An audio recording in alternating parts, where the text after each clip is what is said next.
Hello everyone, welcome back to my channel. নতুন আরও একটা ভিডিওতে আপনাদেরকে স্বাগতম। আজকের ভিডিওতে আমি আলোচনা করব কানাডার এয়ারপোর্ট ইমিগ্রেশন সংক্রান্ত কিছু তথ্যাবলী নিয়ে।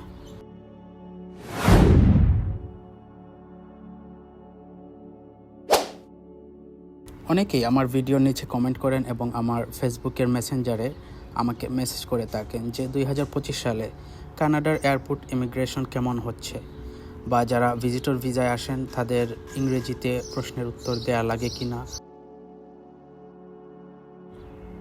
আপনারা যারা ভিজিটর ভিসায় আসেন হয়তো বা সকলের ইংরেজি দক্ষতা তেমন সমান থাকে না, আবার ভিসার ক্যাটাগরি অনুযায়ী কীরকম প্রশ্ন করা হয়ে থাকে।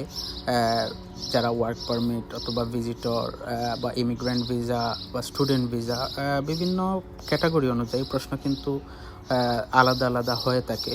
আর বিশেষ করে যারা স্টুডেন্ট ভিসা অথবা ওয়ার্ক ভিসায় আসেন তাদের অবশ্যই আইএলটিএস দেয়া থাকে। সেক্ষেত্রে তাদের নিশ্চিতভাবে ইংরেজিতে সেই ইমিগ্রেশনটা ফেস করতে হয়। কিন্তু যারা ভিজিটর ভিসায় আসেন তাদের ক্ষেত্রে কিন্তু একদম আলাদা, কারণ বিভিন্ন দেশ থেকে এই ভিজিটর ভিসায় আসার পর আপনার কিন্তু সেই ইংরেজি দক্ষতা না থাকলেও চলে, কারণ সবাই তো আর ইংরেজি জানে না, সেটা তারাও জানে এখানে। সেটা নির্ভর করে একদম আপনার নিজের উপর। যদি আপনি ইংরেজিতে উত্তর দিতে পারেন তারা অবশ্যই আপনাকে ইংরেজিতেই প্রশ্ন করবে।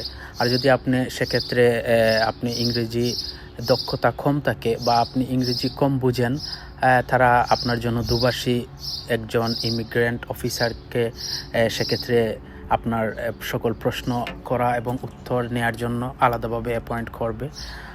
সেজন্য অবশ্যই আপনি কোনো চিন্তার কারণ নেই, এখানে কিন্তু আপনার জন্য একটা ভালো সাপোর্ট থাকবে। আর যারা স্টুডেন্ট ভিসা অথবা ওয়ার্ক ভিসা আসেন অথবা ইমিগ্রেন্টদের জন্য কিন্তু ইংরেজি ততটা প্রয়োজন পড়ে না, কারণ ওনারা কিন্তু স্থায়ী বসবাসের জন্যই এখানে আসেন। আর যারা স্টুডেন্ট ভিসা এবং ওয়ার্ক ভিসা আসেন তাদের নিশ্চিতভাবে আপনি ইংরেজিতে সেই ইমিগ্রেশন অফিসারের সাথে কথোপকথন চালিয়ে যেতে হবে। হ্যাঁ, তাহলে চলুন আজ জেনে নেই যারা ভিজিটর ভিসায় আসবেন তাদের কি কি প্রশ্ন করা হয়ে থাকে এবং আপনি কিভাবে সেগুলো উত্তর দিবেন। যারা ভিজিটর ভিসায় আসেন তাদেরকে প্রথমে এয়ারপোর্টে, আপনি যখন বিমান থেকে এয়ারপোর্টে ঢুকবেন তখন এখানে আপনার পাসপোর্ট স্ক্যান করার পর এখান থেকে একটা কাগজ আপনি সংগ্রহ করবেন। আর সেই ছোট কাগজটা নিয়ে আপনি ইমিগ্রেশনের লাইনে গিয়ে দাঁড় হবেন। এখানে অনেকগুলো ইমিগ্রেশনের লাইন হয়ে থাকে, তো আপনি যে কোনো একটা লাইনে দাঁড়ালেন। তারপর সেখান থেকে আপনার যখন সময় আসবে আপনি ইমিগ্রেশন অফিসারের সামনে যাবেন। উনি প্রথমেই আপনার পাসপোর্ট চাইবেন এবং আপনার পাসপোর্ট হাতে নিয়ে উনি কয়েকটা প্রশ্ন করবেন। সেই প্রশ্নগুলো কিন্তু হবে আপনি ভিসা অ্যাপ্লাই করার সময় যে সকল ডকুমেন্টস জমা দিয়েছিলেন সেগুলো কিন্তু আপনার পাসপোর্ট ওনারা হাতে নেওয়ার পর আপনার ভিসার যে নাম্বার সেটা ওনারা সার্চ করার সাথে সাথে সবগুলো ওনাদের সামনে চলে আসবে। আর সেখান থেকে ওনারা সর্বপ্রথম যে বেসিক প্রশ্নগুলো করে থাকেন তা হচ্ছে আপনি কেন আসছেন। তখন অবশ্যই আপনি বলতে হবে যে আপনি এখানে ভিজিটর ভিসায় আসছেন। তারপর ওনারা জানতে চাইবেন আপনি এখানে কতদিন থাকবেন, আপনি সাথে কত ডলার নিয়ে আসছেন। এরকম বেসিক প্রশ্নগুলো করা হয়। আর যদি আপনার ইনভিটেশন থাকে সেক্ষেত্রে হয়তো জিজ্ঞেস করতে পারেন যে আপনি কি ইনভিটেশনে আসছেন। যদি আপনি বলেন হ্যাঁ আমি ইনভিটেশনে আসছি, তখন হয়তো ওনারা আপনার কাছে জানতে চাইবে কার ইনভিটেশনে আসছেন, বা আপনাকে হয়তো ওনার যে আপনাকে ইনভাইট করছেন ওনার নাম্বার জানতে চাইতে পারেন। তা অবশ্যই আপনি কিন্তু সব উত্তরগুলো একদম সঠিকভাবে দিতে হবে। আর যদি আপনি এখানে উত্তরের মধ্যে কোনো গরমিল করে থাকেন তাহলে কিন্তু আপনাকে ওনারা সন্দেহের তালিকায় নিয়ে নেবে। আর যদি আপনি একবার সন্দেহের তালিকায় চলে যান তখন কিন্তু আপনাকে সেকেন্ড ইন্সপেকশনের জন্য একটা আলাদা রুমে নিয়ে যাবে। আর যদি আপনি সন্দেহের তালিকা থেকে বের হয়ে যেতে পারেন, অর্থাৎ স্বাভাবিকভাবে সব উত্তর দিয়ে দেন, তখন কিন্তু আপনাকে এখান থেকেই 5 থেকে 10 মিনিটের মধ্যে প্রশ্নগুলো করে ছেড়ে দেওয়া হবে। তবে সবচেয়ে ভালো যে উপায়, আপনি আপনার আসার আগে অবশ্যই আপনার সব পেপারগুলো ভালো করে জেনে বুঝে আসবেন, কারণ আপনি নিজেই যেহেতু ভিসার অ্যাপ্লিকেশনগুলো করছিলেন, আপনি নিজেই ভিসাটা অবশ্যই আপনি নিজেই যেহেতু পেয়েছেন, আপনার জানা উচিত যে আপনি কেন ভিসাটা পাইছেন বা আপনি কেন এখানে আসছেন বা কি ডকুমেন্ট আপনি সাবমিট করেছিলেন ভিসা পাওয়ার ক্ষেত্রে, সবগুলো অবশ্যই আপনাকে জানতে হবে। আর আপনাকে কিন্তু তারা আলাদা কোনো প্রশ্ন করবে না, আলাদা বলতে এরকম ডকুমেন্টসের বাহিরে কোনো প্রশ্ন করবেই না, কারণ তারা কিন্তু জানে তারা কি প্রশ্ন করতে হবে। প্রথমে আপনাকে জানতে চাইবে আপনি, আগেই বলেছি আমি, যে আপনি কতদিন থাকবেন, আপনাকে কে ইনভাইট করছিল, বা আপনার হোটেল বুকিং আছে কি না, আপনার রিটার্ন টিকিট আছে কি না, আপনি কতদিন থাকবেন সেটা আপনি কিভাবে জানতে পারবেন যে আপনি কতদিন থাকবেন। হ্যাঁ, আপনি এটা এরকম বলবেন যে আপনি যখন টিকিটটা করছিলেন আপনি কত দিনের টিকিট করছিলেন, আপনি যত দিনের রিটার্ন টিকিট থাকবে আপনি সেটাই বলতে হবে যে আমি এতদিন থাকবো। আর যদি আপনাকে এটা জানতে চাইবে আপনি হোটেল বুকিং করছেন কি না, তাই এক্ষেত্রে কিন্তু আপনি অবশ্যই একটা কনফার্ম হোটেল বুকিং করে আসবেন। অন্তত 7 দিনের একটা হোটেল বুকিং করাটা সবচেয়ে ভালো। আর হোটেল বুকিংটা আমার পরামর্শ থাকবে এমনভাবে করবেন যাতে ওনারা সেই হোটেলের একটা হোটেলের নাম বা যে কোনো কিছু সার্চ করার সাথে সাথে হোটেলটা ওনারা দেখতে পারেন বা বুঝতে পারেন যে এই হোটেলটা এক্সিস্ট করে। আপনি এমন একটা হোটেল বুক করলেন যেটা ওনারা খুঁজেই পেলেন না, তখন কিন্তু আপনাকে সন্দেহ করতে পারে। তাই হয়তো বা একটু টাকা বেশি লাগবে, অবশ্যই একটা ভালো হোটেল বুক করবেন। আর রিটার্ন টিকিট অবশ্যই করে আসতে হবে।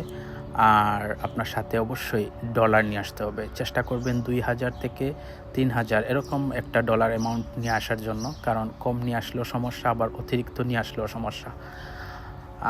এগুলো প্রশ্ন করে থাকেন। আর যারা স্টুডেন্ট ভিসায় আসেন তাদেরকে অবশ্যই একটু লং প্রসেস, ওনাদের ইমিগ্রেশন কিন্তু একটু লং হয়ে থাকে, ওনাদেরকে অনেক ধরনের প্রশ্ন করা হয়ে থাকে। তাই অবশ্যই আপনারও কিন্তু আপনাদের সব ধরনের ডকুমেন্টসগুলো জেনে বুঝে আসবেন। আপনার কলেজ নেম, আপনার কোন কোর্সের জন্য আসছেন সেগুলা ভালো করে অবশ্যই আপনার জানার কথা। সেক্ষেত্রে সেগুলো আপনি বুঝে আসবেন, আপনাকে এগুলা প্রশ্ন করা হবে। আর যারা ওয়ার্ক ভিসায় আসবেন তারাও কিন্তু এখানে আপনি জানেন হয়তো, এখান থেকেই আপনাকে ওয়ার্ক পারমিটের মেইন কপি দেওয়া হবে। আপনার সকল প্রশ্নের উত্তর যদি ওনারা সন্তুষ্ট থাকেন সেক্ষেত্রে আপনাকে ওনারা এখানে ইমিগ্রেশন হওয়ার পর আপনাকে এখান থেকে ছাড় দেওয়া হবে, নয়তো আপনিও হয়তো পড়তে পারেন একটা বিড়ম্বনার মধ্যে। তাই আপনারা যারা যে ক্যাটাগরিতেই আসেন না কেন অবশ্যই আপনার ডকুমেন্টসগুলো ভালো করে জেনে বুঝে তারপর আসবেন। আর কারণ আপনি জানেন আপনার ভিসা কিন্তু ওনারা তো আর জানে না যে আপনি কার মাধ্যমে করছেন বা কে করে দিছে, কারণ এটা কিন্তু আপনি বলতেও পারবেন না যে আমি আমার ভাইয়ের মাধ্যমে করছি, আমার চাচার মাধ্যমে করছি বা মামার মাধ্যমে করছি। এটা কিন্তু বললে ওনারা আরও বেশি সন্দেহ করে। অবশ্যই বলতে হবে আমি নিজে করছি। যেভাবেই করেন সেটা আপনার একান্ত ব্যক্তিগত, কিন্তু আপনি অবশ্যই বলতে হবে যে আমি নিজে করছি। আপনি নিজে যদি ভিসাটা করে থাকেন ওনারা এটাও একটা বিশ্বাস চলে আসে যে আপনি সব জানেন, আপনার ডকুমেন্টগুলো ওনারা অবশ্যই ওনাদের সামনে থাকে, আমি আগেই বলেছি। তাই সেখান থেকে আপনাকে প্রশ্ন করে আর আপনি ফটাফট উত্তর দিতে হবে যে আপনি কতদিন থাকবেন, যে আমি 20 দিন থাকবো।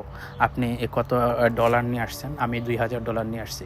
কিন্তু ওনারা কিন্তু ডলার দেখতে চায় না। বাংলাদেশে আমি দেখছি, বাংলাদেশে ইমিগ্রেশনে কিন্তু ওনারা ডলার দেখতে চায়, কিন্তু ওনারা এখানে কিন্তু ডলার দেখতে চায় না, শুধু জিজ্ঞেস করে। কিন্তু যদি আপনার প্রশ্নের উত্তরের মধ্যে কোনো গরমিল বা কোনো ভয়ভীতি এরকম কিছু একটা ওনারা উপলব্ধি করতে পারে তাহলে কিন্তু হয়তো বা আপনাকে দেখতে চাইবে। আর সেই দেখতে চাওয়াটা কিন্তু এখানে হবে না, সেটা হবে হচ্ছে সেকেন্ড ইন্সপেকশন যেখানে হয়, সেই সেকেন্ড ইন্সপেকশন রুমে নিয়ে যাওয়ার পর সেখানেই হবে।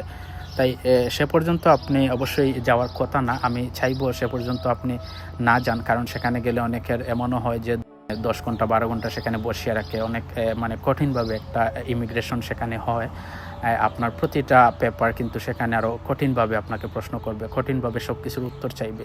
আর যদি আপনি প্রথম ইমিগ্রেশনে সব কিছু শেষ করে ফেলেন তাহলে কোনো চিন্তার কারণেই 10 মিনিটে আপনাকে ছেড়ে দেবে। শুধু প্রশ্ন করবে, আপনি বলবেন এটা, যে প্রশ্নই করবে আপনি ফটাফট উত্তর দিবেন, সাথে সাথে আপনাকে ছেড়ে দেবে। আমি যখন আসছিলাম আমাকে এরকম প্রশ্ন করা হয়েছিল যে আমি যেহেতু অবশ্যই আমি 2024 সালের, আপনারা জানেন যে আমি 2024 সালের মেতে আসছিলাম, সে নিয়ে আমার একটা ভিডিও অলরেডি আছে, আমি কী কী প্রশ্নের সম্মুখীন হয়েছিলাম বা আমার কী কী প্রশ্ন করা হয়েছিল এ নিয়ে আমার একটা ভিডিও আমি সাথে সাথেই পোস্ট করেছিলাম আসার পর। এরকম যদি আপনি ফটাফট উত্তর দিতে পারেন তাহলে কিন্তু আপনার ভয়ের কোনো কারণ নেই। আর যদি আপনি ভয় পেয়ে যান আর প্রশ্নের উত্তরগুলো আপনি সাথে সাথে রিপ্লাই না দিয়ে একটু দেরি করে দেন, তারা অবশ্যই এটা চাইবে না যে আপনি এখানে দেরি করুন, কারণ আপনার পিছনে কিন্তু আর কয়েকশো মানুষ দাঁড়িয়ে আছে, তারাও ইমিগ্রেশন শেষ করতে হবে। তাই তারা সেই সময়টা ব্যয় করতে চায় না, সেজন্য আপনাকে সেকেন্ড ইন্সপেকশন রুমে পাঠিয়ে দিতেও পারে। এটাই আমার পরামর্শ থাকবে যে আপনারা ভয় পাবেন না, আপনাদের পেপারগুলা সঠিকভাবে আগে থেকে একটু দেখে আসবেন, বুঝে আসবেন। আর আপনার পেপারের বাহিরে কিন্তু একটাও প্রশ্ন করা হবে না, আর এগুলাই, তাই অবশ্যই আপনারা এ ব্যাপারে লক্ষ্য রাখবেন। অনেকেই আমার ভিডিও দেখেন কিন্তু চ্যানেল সাবস্ক্রাইব না করেই চলে যান, তাই আমার একটাই আবেদন থাকবে, সবাই আমার চ্যানেলটাকে সাবস্ক্রাইব করবেন আর অবশ্যই লাইক করে দেবেন।